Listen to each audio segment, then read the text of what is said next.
ରାହୁଲ ଗାନ୍ଧୀ ସେଠିକି ଆସିଲେ, ହାତକୁ ପଛକୁ କରିକିରି ସେ ଆସିଲେ, ଆସିକିରି ପ୍ରତାପ ଷଡ଼ଙ୍ଗୀ ସେଠି ବସିଛନ୍ତି, ତଳେ ବସିଛନ୍ତି। ସେ ତାଙ୍କୁ ଦେଖିଲେ, ତାଙ୍କୁ ଦେଖିକିରି କ'ଣ ସେ କହିଲେ, ସେ ମୋତେ ମାଇଲେ, ସେ ମୋତେ ପେଲିଦେଲେ, ମୁଁ ତାଙ୍କୁ ପେଲିନି, ସେ ମୋତେ ପେଲିଦେଲେ। ଆଜ୍ଞା କ'ଣ ଏଇ ଯୁକ୍ତିର ମାନେ କ'ଣ ଅଛି? ଆପଣଙ୍କ ପାଇଁ ଗୋଟେ ବଡ଼ ସୁଯୋଗ ସେଠି ଥିଲା, ଚେକା ପକେଇ ବସି ଯାଇଥାନ୍ତେ ନା। ଚେକା ପକେଇ ବସି ଯାଇକିରି ହାତ ଯୋଡ଼ିକିରି ସେ ଯୋଉ ଦଳର ସେ ହୁଅନ୍ତୁ, ସେ ବିଜେପି ଦଳରେ ହୁଅନ୍ତୁ କି ଆଉ କେଉଁ ଦଳରେ ହୁଅନ୍ତୁ, ସେ ପ୍ରତାପ ଷଡ଼ଙ୍ଗୀ ହୁଅନ୍ତୁ କି ଆଉ କିଏ ବି ହୁଅନ୍ତୁ, ଆପଣ ଲିଡର ଅଫ୍ ଅପୋଜିସନ୍ ନା, ଆପଣ ଚେକା ପକେଇ ସେଠି ବସି ଯାଇଥାନ୍ତେ। ନମସ୍କାର, ମୁଁ ଡକ୍ଟର ରାଜାରାମ ଶତପଥୀ, ପାୱାର କରିଡରକୁ ଆପଣମାନଙ୍କୁ ସ୍ୱାଗତ। ଆମେ ସମସ୍ତେ ଜାଣିଛେ ପାର୍ଲାମେଣ୍ଟରେ କ'ଣ ହୁଏ। ପାର୍ଲାମେଣ୍ଟ ଗୋଟେ ଯୁଦ୍ଧ କ୍ଷେତ୍ର। ଏଠି ପକ୍ଷ ଥାନ୍ତି, ପ୍ରତିପକ୍ଷ ବି ଥାନ୍ତି, ଉଭୟ ପକ୍ଷ ସବୁବେଳେ ଯୁଦ୍ଧ କରିବା ପାଇଁ ପ୍ରସ୍ତୁତ। ତେଣୁ ପାର୍ଲାମେଣ୍ଟରେ ଆପଣ ସବୁବେଳେ ଆମେ ଦେଖୁଛେ ପ୍ରତି କଥାରେ କଥା କଟାକଟି ସବୁବେଳେ ଚାଲିଥାଏ। ଯଦି ଏଇଟା ଗୋଟେ ଯୁଦ୍ଧ କ୍ଷେତ୍ର ହୁଏ, ତାହେଲେ ଯୁଦ୍ଧ କ୍ଷେତ୍ରରେ ଗୋଟେ କିଛି ନିୟମ ଥାଏ। କ'ଣ ନା, କେଉଁ ନିୟମରେ ଆପଣ ଯୁଦ୍ଧ କରିବେ, କେତେଟାରୁ କେତେଟା ଯୁଦ୍ଧ କରିବେ, ଏସବୁ ଗୋଟେ ନିୟମ ଥାଏ। ମହାଭାରତ ଯୁଦ୍ଧ ଯେତେବେଳେ ଆରମ୍ଭ ହୋଇଥିଲା, ସେତେବେଳେ ପ୍ରଥମେ ବସିକିରି ଉଭୟ ପକ୍ଷ ଗୋଟେ ସ୍ଥିର କରିଥିଲେ ଯେ ଯୁଦ୍ଧ ଆମେ ଯିବା, ଲଢ଼ିବା ପାଇଁ ଯାଉଛେ, ନିୟମ କ'ଣ ହବ। ସୂର୍ଯ୍ୟାସ୍ତ ହେଇଗଲେ ଆଉ ଯୁଦ୍ଧ ହବନି, ସମସ୍ତେ ଘରକୁ ଯିବେ, ଏମିତି ଏମିତି ନିୟମ ସବୁ ତା ଦେହରେ ଥିଲା। ଆମ ପାର୍ଲାମେଣ୍ଟରେ ମଧ୍ୟ ସେମିତି, ଏ ରଣାଙ୍ଗନରେ ମଧ୍ୟ କିଛି ଗୋଟେ ନିୟମ କାନୁନ ଅଛି ଯାହା ଅନୁସାରେ ଚାଲିବ। ପୁଣି ଗଣତାନ୍ତ୍ରିକ ବ୍ୟବସ୍ଥା ଯେତେବେଳେ ଆମ ଦେଶର, ସେତେବେଳେ ପାର୍ଲାମେଣ୍ଟର ନିୟମ କାନୁନ ଭିତରେ ହିଁ ଚାଲିବା ନିତ୍ୟାନ୍ତ ଆବଶ୍ୟକ। କ'ଣ ଏଠି ଅଛି ଅସ୍ତ୍ର ଯୁଦ୍ଧ କରିବା ପାଇଁ?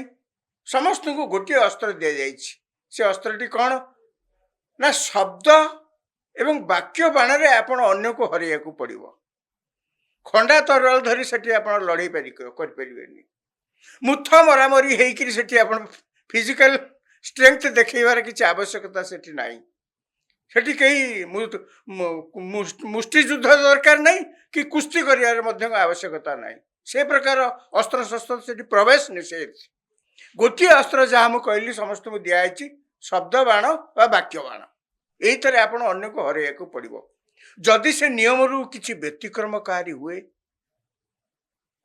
ତାହେଲେ ସ୍ୱଭାବରେ ତ ଦଣ୍ଡ ପାଇବା ସ୍ୱାଭାବିକ। ଏହା ଏକ ସ୍ୱାଭାବିକ କଥା। ଆମେ ଦେଖିଛେ ସେଇ ମହାଭାରତ ଯୁଦ୍ଧରେ, ଆପଣମାନେ ମଧ୍ୟ ଦେଖିଥିବେ, କ'ଣ ଆମେ ଦେଖିଲେ? ଦ୍ରୌପଦୀଙ୍କର 5 ପୁଅଙ୍କୁ ପଞ୍ଚୁ ପାଣ୍ଡବ ଭାବିକିରି ଅଶ୍ୱତ୍ଥାମା ଆସି ମାରିଦେଲେ। ତାଙ୍କୁ କ'ଣ ଦଣ୍ଡ ମିଳିଲା?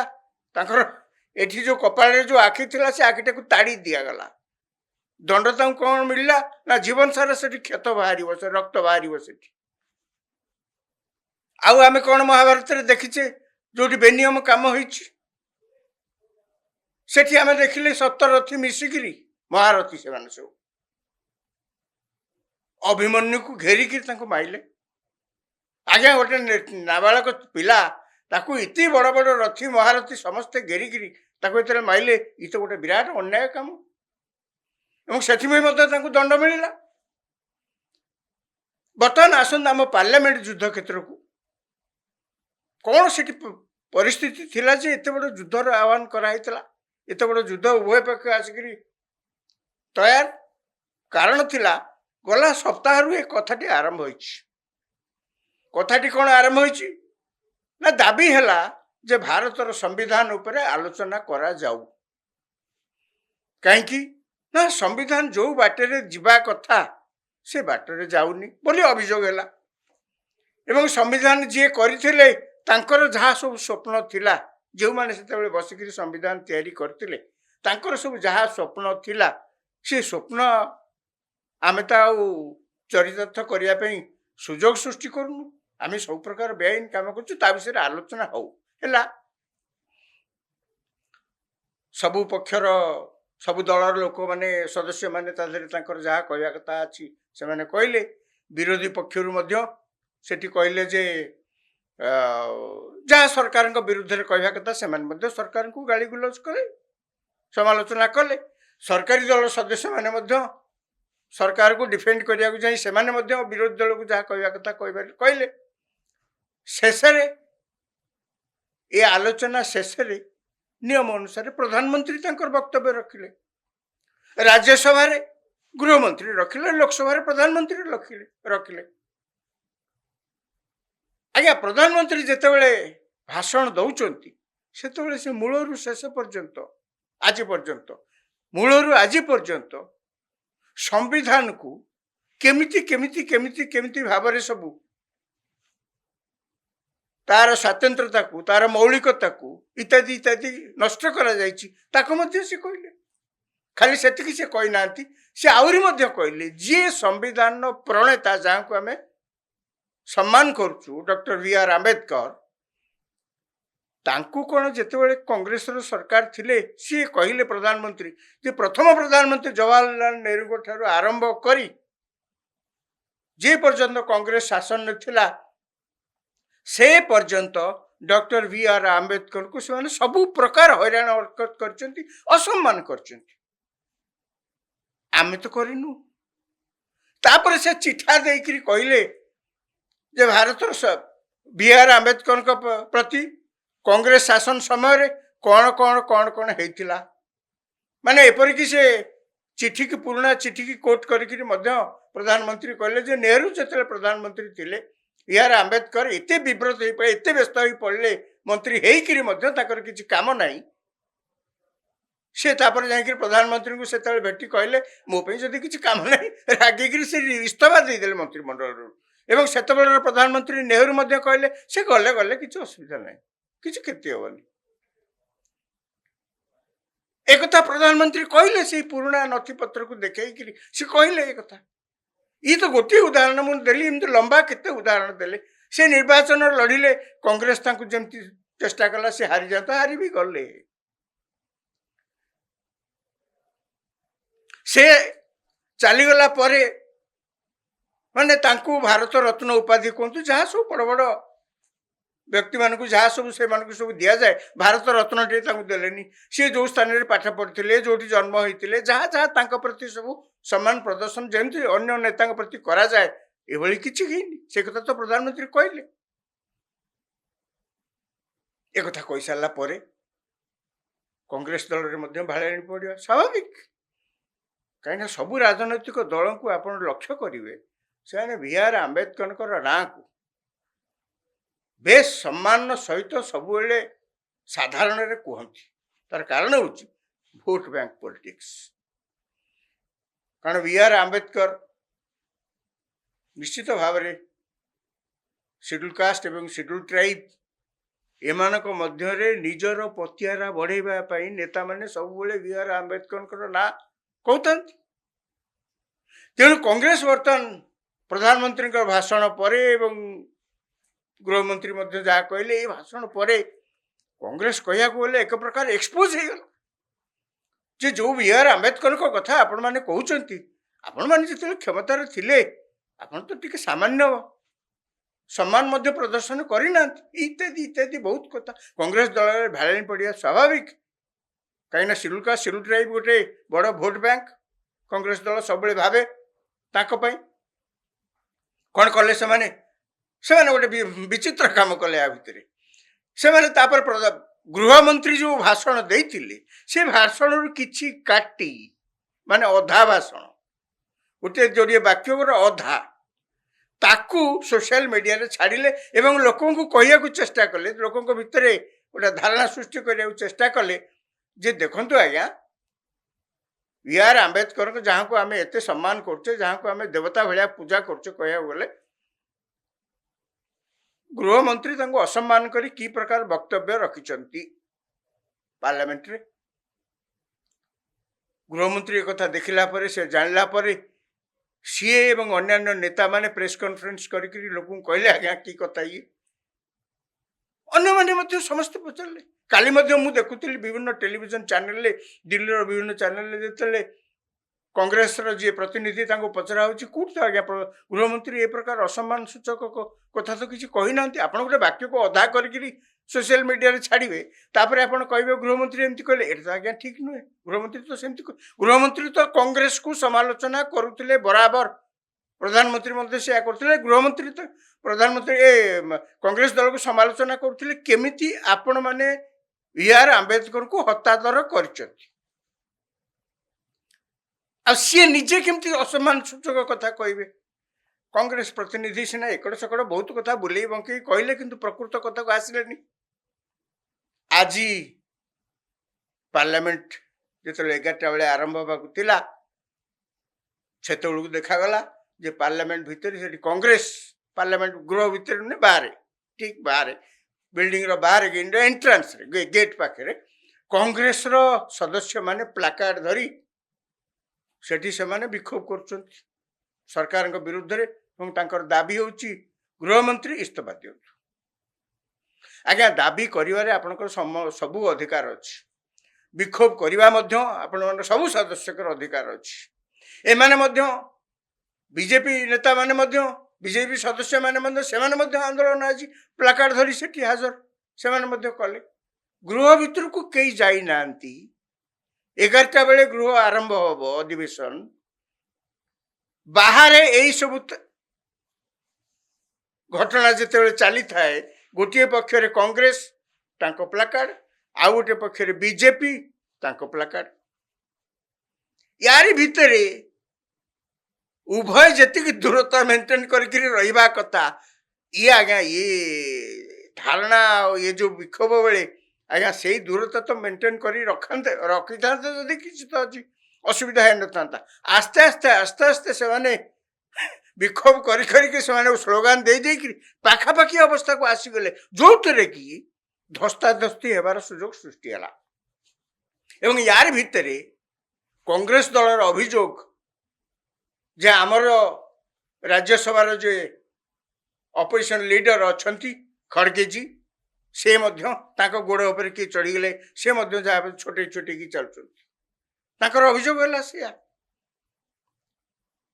केवल सेतिकी नुहे आहरी अभियोग करागले जे कि शासक दल माने बीजेपी आम मान धक्का धक्की मारे कि टेलीविजन कैमेरा पड़ा जहाँ सब टेलीविजन स्क्रीन ने देखले से ठीक उल्टा से देखा जाउची जे बीजेपी दलर दुई बीजेपी पक्षर एनडीए रो 2 जन एमपी आहत हो तले पड़ुचंती ता भितर थिले आम प्रताप षडंगी वयस्क लोक अति वयस्क लोक पुराना सांसद सी से ठेला पेला रे पड़ जाइछंती एवं तांको मुंडरे आघात लगी रक्त बोच गभीर आघात तांको जेतले समस्त उठेइछंती तांको मुंड को धरिछंती एमती रक्त बोउची तांको पचारले कौन है आज्ञा सही प्रत्यक्षदर्शी तो प्रथम सही निज अनुभूति सी कहले राहुल गांधी जन को पेली देले सी आसी मो ऊपर पड़े मु तले पड़ी आहत सी जहाँ को पेलिले सी भी आहत ये भी आहत 2 जन जाक आहत आज्ञा ये सारा देश रे एक कथा लोक देखुचंती खाली सेतिकी नुहे राहुल गांधी अन्य माने सेठी फोटो जे उठेइथिले फोटोग्राफर थिले ताकू सब से देखले जे ये प्रकार घटना घटला एथुर आमे या पर तो जहा हैला बाचस्पति की अभियोग पत्र उभय पक्ष देले तापरे पार्लियामेंट स्ट्रीट जो पुलिस स्टेशन अच्छी सेठी की बीजेपी रो नेता माने जाइथिले एवं सेठी जाई अभियोग कंप्लेन पुलिस रे देकी आछंती एटा गोटे क्रिमिनल ऑफेंस एभली मारिकी मुथ मराबरी ए प्रकार तो व्यवस्था गणतांत्रिक व्यवस्था रे कोठी नाही आपण एठी वाक्य बाण करि पारंती शब्द बाण करि पारंती जहा करिया कथा समालोचना शब्द रे जहा करिया कथा अन्य प्रतिपक्ष को आपण हरि पारंती कारी आपत्ति नै हेले तो आपनकर अधिकार संवैधानिक अधिकार आपण एठी विक्षोभ करिवे से मध्ये आपनकर संवैधानिक अधिकार सेतिर कारी किछ कहबार नै किंतु एठी मुष्टियुद्ध आपण करिवे मुथ मारिवे ए प्रकार नियम कानून तो एठी नाही आपण जदि कहउछन्ती आपण को से माने मारिले किंतु आपण तो जो मारिछन्ती इसे देखुछन्ती टेलीविजन तो फोटो उठी समस्त देखुछन्ती ସେ ଅଭିଯୋଗ କ'ଣ ହବ ନ ହବ, ତାର ଫଳାଫଳ କ'ଣ ହବ, ପୋଲିସ କ'ଣ ଆକ୍ସନ ନେବ, ବାଚସ୍ପତି କ'ଣ ଆକ୍ସନ ନେବେ, ପାର୍ଲାମେଣ୍ଟ ଭିତରେ କ'ଣ ନିୟମ କାନୁନ ଅଛି ତା ବିଷୟରେ କରାଯିବ, ମୁଁ ତା ଭିତରକୁ ଯିବାକୁ ଚାହେଁନି। କାହିଁକିନା ସେ ଏପର୍ଯ୍ୟନ୍ତ ଆରମ୍ଭ ହେଇନି। ଆଜି ତ ଅଭିଯୋଗ କଲେ ତାପରେ ଯାହା ହବ। କିନ୍ତୁ ମୁଁ ଆଧିରେ ଗୋଟିଏ କଥା ଦେଖୁଛି, ଆଜ୍ଞା ରାଜନୀତିରେ ଯିଏ ଥାନ୍ତି ନେତାମାନେ, ସେମାନେ ମଧ୍ୟ ଗୋଟେ ଗୋଟେ ପ୍ରକାର ରଙ୍ଗମଞ୍ଚର କଳାକାର। ସମସ୍ତେ ସୁଯୋଗକୁ ଅପେକ୍ଷା କରିକି ରହିଥାନ୍ତି, କ'ଣ ଗୋଟା କୋଉଠି କିଛି କରିଲେ ଯେମିତି ସେ ଲୋକଙ୍କର ପ୍ରିୟ ଭାଜନ ହେଇପାରିବେ, ଲୋକଙ୍କର ଆସ୍ଥା ଭାଜନ ହେଇପାରିବେ, ଲୋକେ ତାଙ୍କୁ କହିବେ ହଁ ଏ ନେତା ଠିକ ନେତା, ଇଏ ଆମ କଥା ବୁଝିବେ, ଆଙ୍କ ଉପରେ ଭରସା କରାଯାଇପାରେ। ସତ କଥା କହିବାକୁ ଗଲେ ରାହୁଲ ଗାନ୍ଧୀଙ୍କୁ ବହୁତ ସମୟରେ ଏଇ ପ୍ରକାର ସମାଲୋଚନାର ସରବ୍ୟ ହେବାକୁ ପଡ଼ିଛି ଯେ ସିଏ ଯଦିଓ ଲୋକସଭାରେ ସେ ବିରୋଧୀ ଦଳର ନେତା ଏବଂ ବିରୋଧୀ ଦଳର ନେତା ଭାବରେ ତାଙ୍କୁ କୁହାଯାଏ ଯେ ସେ ହେଉଛନ୍ତି ଛାୟା ପ୍ରଧାନମନ୍ତ୍ରୀ, ଆପଣ ମଧ୍ୟ ଟିକେ ନିଜର ବ୍ୟକ୍ତିତ୍ୱକୁ ନିଜର ଆଚରଣକୁ ଏଭଳି ଭାବରେ ପରିଚାଳିତ କରିବାକୁ ପଡ଼ିବ ଯେଉଁଥିରେ ଅନ୍ତତଃ ଜନସାଧାରଣଙ୍କ ଭିତରେ ଗୋଟା ସ୍ୱାଭାବିକ ଭାବେ ଜନସାଧାରଣଙ୍କ ଭିତରେ ଗୋଟେ ଧାରଣା ସୃଷ୍ଟି ହେବ ଭବିଷ୍ୟତରେ ଯଦି ଇଏ ପ୍ରଧାନମନ୍ତ୍ରୀ ହୁଅନ୍ତି ଦେଶ ଠିକ ଚାଲିବ, କିଛି ଅସୁବିଧା ନାହିଁ, ଆଙ୍କ ଉପରେ ଭରସା କରାଯାଇପାରେ। ଆପଣ ଆଜ୍ଞା ପିଲାଳିଆ ଭାବରେ ହେଲେ କ'ଣ ହବ? ଆଜି ଗୋଟେ ବଡ଼ ସୁଯୋଗ ଥିଲା ସେ ନିଜର ଲିଡରସିପ୍ କି ପ୍ରତିପାଦନ କରିବା ପାଇଁ, ଗୋଟେ ସକାରାତ୍ମକ ଭାବରେ ନିଜର ଲିଡରସିପ୍ କି ସେ ପ୍ରତିପାଦନ କରିପାରିଥାନ୍ତି। କ'ଣ ଥିଲା ତାଙ୍କର ଅଭିଯୋଗ ଯେ ବିଜେପି ସଦସ୍ୟମାନେ ଆମକୁ ଗୃହ ଭିତରକୁ ଛାଡ଼ିଲେନି। ଧରି ନିଆଯାଉ ତାଙ୍କ କଥା ସତ,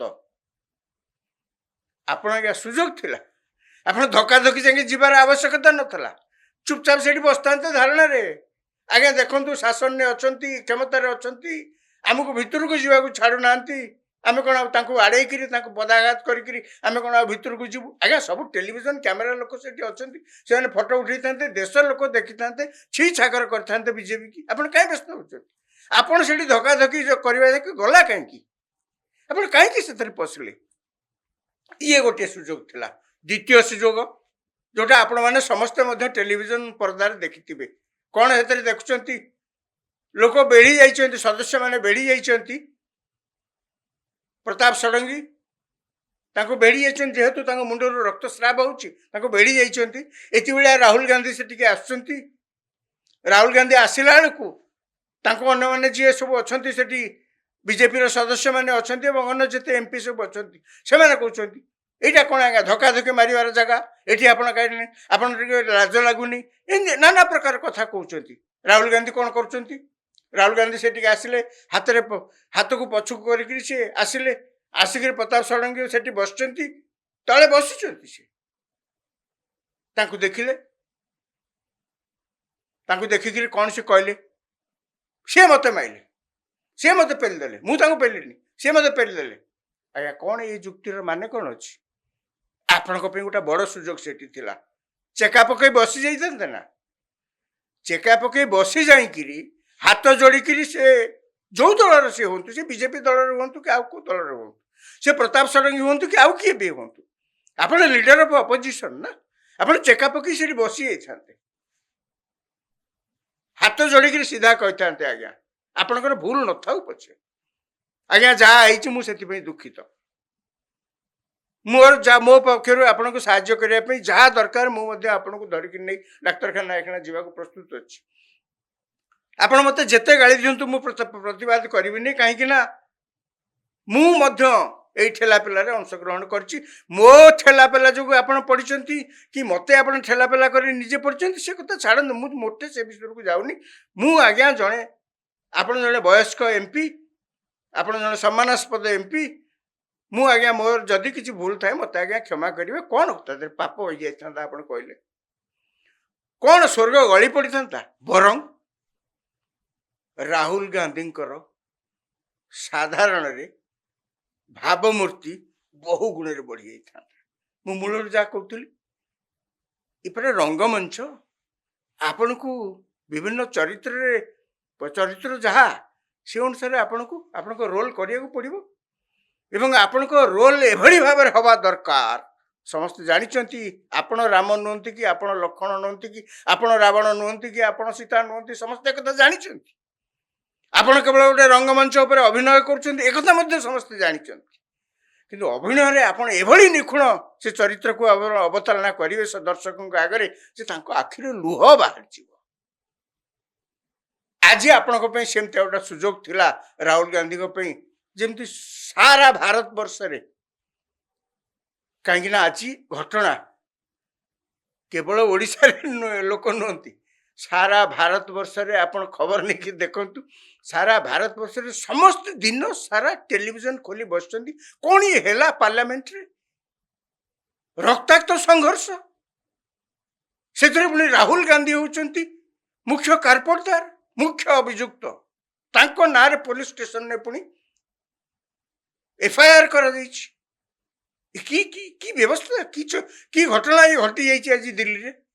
ସାରା ଦେଶରେ ଲୋକମାନେ ଚାତକ ଭଳି ଅନେଇ ବସିଛନ୍ତି, କ'ଣ ୟା ପରେ କ'ଣ ହଉଛି, କିଏ କ'ଣ କହୁଛନ୍ତି, କୁଆଡ଼େ କିଏ କୁଆଡ଼େ ଗଲେ, ସମସ୍ତେ ଯେମିତି ଦେଖୁଛନ୍ତି। ଏତିକି ଭଳିଆ ଆପଣଙ୍କର ସୁଯୋଗ ଥିଲା, ଆପଣ ସେଠି ହାତ ଯୋଡ଼ିକିରି କେବଳ ଦୀପଦ କହିଦେଇଥିଲେ। ଓ କେଡ଼େ ବଡ଼ ସୁଯୋଗ ଆପଣ ଆଜି ହାତ ଛଡ଼େଇଦେଲେ। କ'ଣ କରିବେ କ'ଣ ନ କରିବେ, ଆମେ ସିନା ଏଇଠି 100 କିଲୋମିଟର ଦୂରରେ ଥାଇକିରି କ'ଣ ଗୋଟେ କହିଦେଉଛୁ, ଆମ କଥାର କ'ଣ ଅଛି। କ'ଣ କରିବେ ନ କରିବେ ଆପଣଙ୍କ ଉପରେ ନିର୍ଭର କରେ। ୟା ଭିତରେ ଯାହା ମୁଁ କହୁଥିଲି, ପୋଲିସ ଷ୍ଟେସନରେ ଏଫଆଇଆର ମଧ୍ୟ ହେଇଛି, ବାଚସ୍ପତି ମଧ୍ୟ ଅଭିଯୋଗ ପାଇଛନ୍ତି, ଆପଣଙ୍କ ପକ୍ଷରୁ ପାଇଛନ୍ତି, ଶାସକ ଦଳ ପକ୍ଷରୁ ମଧ୍ୟ ପାଇଛନ୍ତି। କ'ଣ ସେ ନିଷ୍ପତ୍ତି ନେବେ, କ'ଣ ଆଗକୁ ହେବ, ସେ ତ ପର କଥା। ଆମକୁ ଯାହା ଟିକେ ଲାଗିଲା ଆମେ ସେୟା ଆପଣଙ୍କ ଆଗରେ କହିଦେଲୁ। ପାୱାର କରିଡରରେ ମଧ୍ୟ ଏଇ ଆଲୋଚନା ଦିନ ସାରା। ଆଜି ଦେଖିବା ଆଗକୁ କ'ଣ ହେଉଛି। ଧନ୍ୟବାଦ।